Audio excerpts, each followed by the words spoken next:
What would Minecraft's jungle temple look like realistically? So let's create one realistically. But first, which part? If you take away the environment around it, a jungle temple basically becomes a fancy cube. We can further divide it by saying each story is one element. Basement has this redstone thing to it. Now really only 2/3 of the temple are visible. So I chose to create a visible part.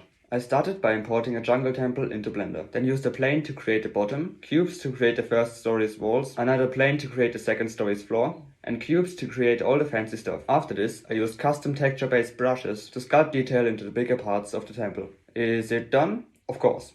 Not. It still needs textures, so I downloaded some rock textures and applied them to all the different parts. I then turned on adaptive displacement for more detail. After this, I lit the scene using a super high dynamic range 360-degree image. Is it done? No. It's still way too perfect. So I put a bunch of ivy onto it by hand and generated another layer of ivy on top of it. I then decided to create a realistic environment and scatter 500,000 plants over the floor, along with huge oak trees. Is it done? Yes, this is it. See the full image on my Instagram.